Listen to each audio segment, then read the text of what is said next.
If you're trying to track his trades, you're a quarter behind, and you probably, I would guess, if you're watching this, you have about $330 billion less dollars in cash than he has, even if he has $330 billion in cash. In my opinion, Warren Buffett selling the S&P, if that affects your retirement plan, you probably need a retirement plan. If you're not Warren Buffett, it might not mean anything for your retirement. Yeah. Warren does that I think absolutely translates to retirement is he does not get forced to sell at a price that he doesn't like. So today we're going to examine what Warren Buffett's recent moves in the market really mean for your retirement plans.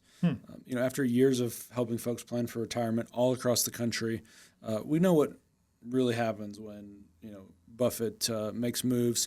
And so sometimes the market reacts in certain ways, and it can make it hard to figure out what you should do with your retirement savings. So that's exactly why we're making this video today, is to show you the real implications of this sell-off and what it means for your retirement strategy and what you should do in response to it. Okay, let's go. So I just find it interesting that one man, granted, he's a very, very rich man, but his investment moves are so tracked by everyone, and what he does really sometimes does affect the market. This is a really interesting one, and I think we're going to link in the show notes to an article from the Motley Fool. Someone sent this to us, and so that's really why we're making this video, is because they were talking about he sold off some index funds, some S&P 500 index funds, which was interesting that he owned those in the first place, frankly.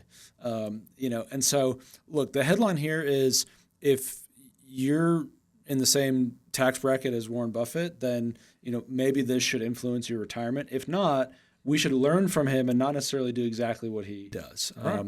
And so don't get mad at me when I'm saying that. But, what's interesting about Warren Buffett, to your point, is, that people analyze every single word that he says, every word that he writes, trying to find the secret sauce or what they should learn, reading the tea leaves, so to speak.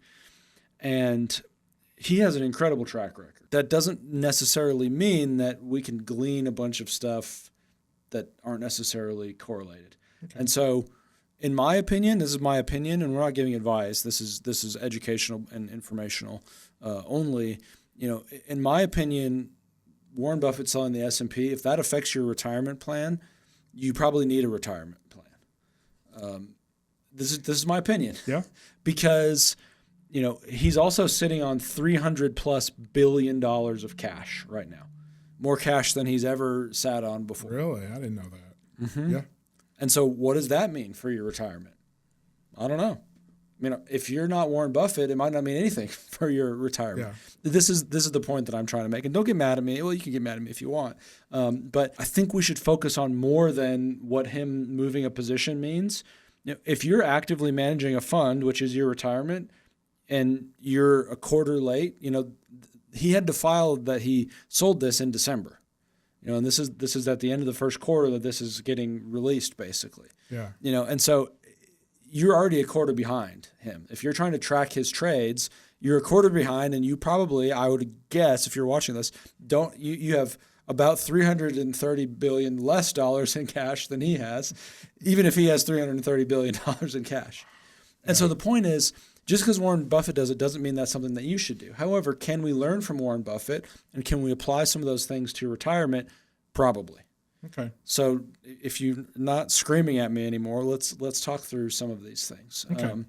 So is that $334 billion his or just in his company? It's in the fund. It's in Berkshire Hathaway, and it's cash or treasuries. A lot of short-term treasuries own Berkshire Hathaway fund, right? Yes. And so, there's always speculation. What is Warren doing? What's he going to buy? What's he going to sell? One thing that he's talking about selling is spinning off the Berkshire Hathaway real estate service. Okay. They're talking about selling that. Does that necessarily mean anything? No.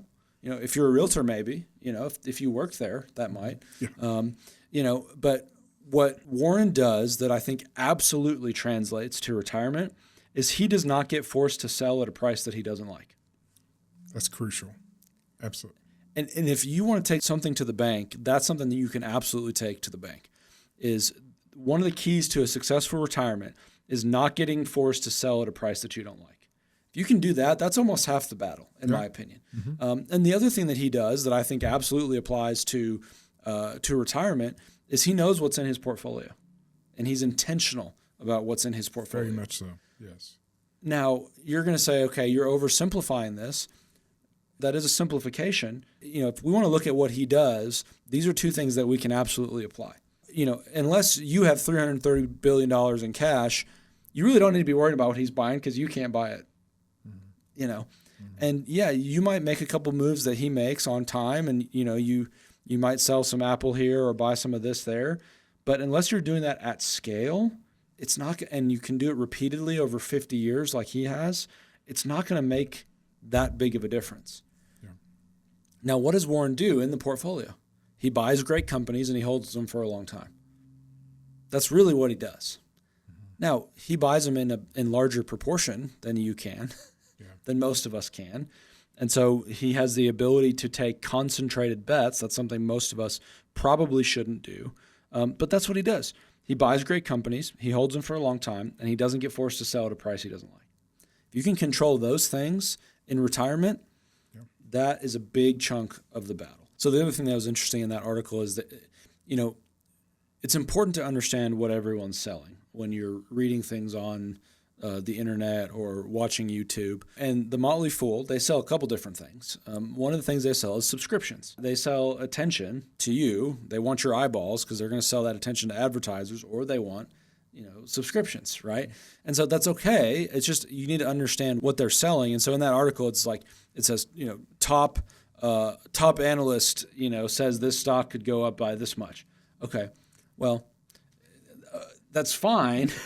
Keywords could. Yeah. And the analyst is saying that the S&P is going to increase over time. Wow. I will go on record saying that in the long run, the price of the S&P is going to go up. That is not a bold prediction. That's not a bold. What's fun to look at though is what the top. You can search this. You can search.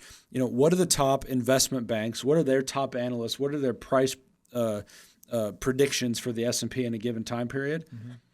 See who's right like 5 years in a row. See if you can find anyone who's right. And it's going to be like, oh, it's between 2,000 and 5,000 this year. Yeah. Nice. Hang on. Let's just take a second and think through this. That's like saying, sometime this week, it's very likely it could rain, Todd. Yeah. Okay. Very likely. Can we make that actionable in your retirement? I mean, let's be real here for just a moment, okay? Yeah. And so, I get a little bit frustrated when folks send us these. So you've talked about how he can do things we can't do and that most of our listeners can't do. But what does following him so closely do to a person's retirement plan? What are some true harms that can occur? I think ultimately this goes back to there's two general philosophies about investing and investing for the long run. One philosophy is that we can get information from various sources, whether that's tracking charts, whether that's tracking Buffett, whether that's tracking analysts that are useful to make investment decisions over the long period of time, trying to time the market. Sure. This is the underlying idea. And so if we're following this too closely, what we're ultimately trying to do is time the market. Now, our philosophy, what we believe is that time in the market is more important than timing the market. Sure. There are very rare exceptions to that, in my opinion. And one of them, I think, was the bear market we had in bonds in 22. This was something that made a ton of sense to pivot. The Fed, the chairman of the Federal Reserve, Powell, came out and said, hey, we're going to raise rates 6 times in 21, 22. Okay. And when he says that, what that means is the interest rates are going to go up and the price of your bond portfolio is going to go down. Bonds are eminently predictable. We know exactly what's going to happen when interest rates rise. The price goes down. So it made sense if you're holding long duration, low quality bonds to pivot into something else. Mm-hmm. That made sense. That's a timing move that I think makes sense. But trying to pick what stock is going to do what over any given period of time, there's no evidence that anyone can do that reliably over a long enough period of time that it's meaningful. Right. And the hard part is you have to get it right twice. So not only do you have to get it right once, you've got to buy at the right time. You've also got to sell at the right time.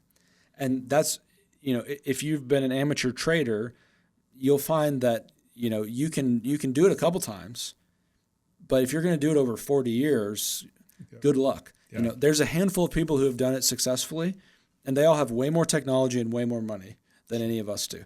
And so it's not a winning game. Trying to see what Buffett's going to do and let that influence your long-term strategy, which is really timing the market, it's not a winning game in the long run. And so that's the trap that folks fall into, is they're like, oh, this seems so obvious. It seems obvious that this stock or this is going to do this. If it were obvious, there wouldn't be entire industries built on trying to figure this out. Well, and reiterate to our listeners that what you're seeing Buffett do, he did a month ago or a quarter ago, 3 months ago. Yeah. And so you're saying, oh, this is what he's doing, I'm going to do it. You're 3 months behind. Yeah, best case scenario. And so, yeah, there's just not, because where they're pulling this information is the 13F filing. They're required to file this information on trades that they do, you know, from the previous quarter, basically. And so it's like, you know, it's like Congress. By the time that you're seeing what Nancy Pelosi is trading, it's too late.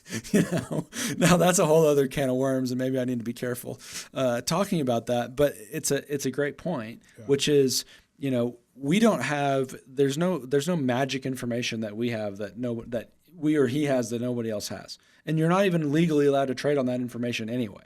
And so, you know, just to be clear, whether you win or you're not, don't do that. That's securities fraud. And so the big point is, what is the strategy for your investments in retirement? What does Buffett do really well? He has enough cash so that he doesn't get forced to sell at a price he doesn't like. He's very intentional about what he keeps in his portfolio. He knows everything about every company he has in his portfolio.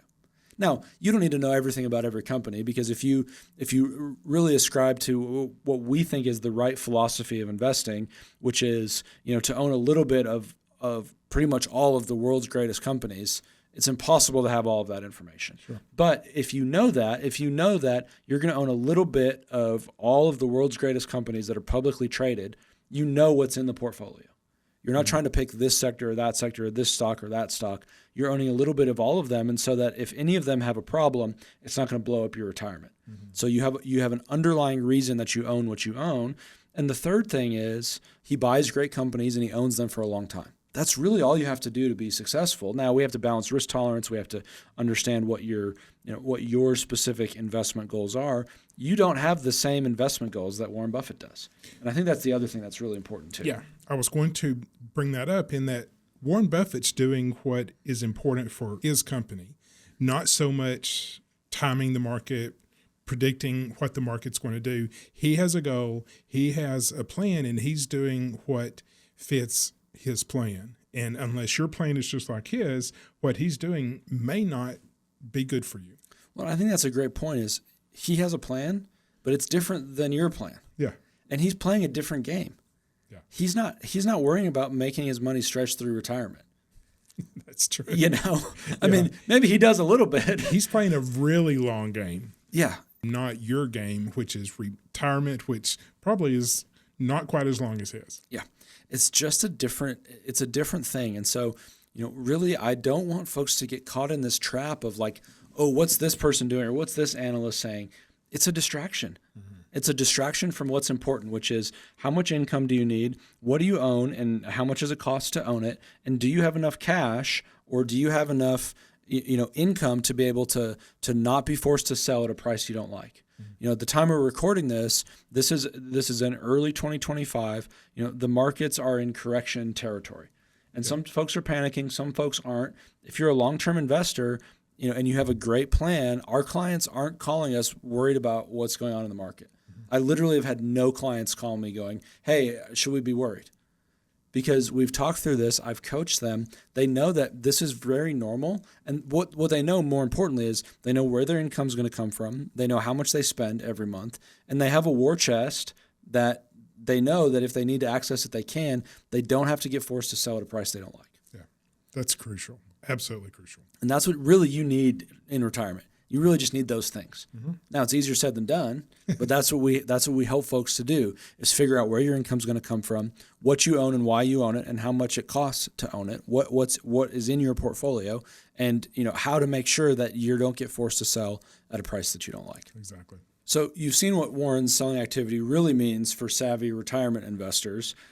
You understand why blindly following his moves creates unnecessary risk while missing the true value of his approach. Sure. I think that's an important point. Now, we want you to understand the best way to make decisions about your retirement is by understanding your exact situation. I think that's so important. And without a comprehensive view of that, you're basically taking a shot in the dark and guessing what's going to happen when. Now, we created a complimentary questionnaire for you to fill out. Afterwards, we'll send you a personalized video with actionable insight into your specific situation to help you figure out whether you're on track to retire when you want to. Now, you've got to complete that, and if you don't put in your email, we can't send you that information, okay? So we've had tons and tons of folks filling this out, but some of you aren't putting in the accurate email address. We don't have any other way to get it to you, okay? Just to be really transparent. And we're happy to send it to you, all right? So, but we want to give you some insight into your situation and tell you whether you're on track and whether there's maybe some adjustments that could be made to help you get back on track. So we look forward to seeing you in the next one. Thank y'all.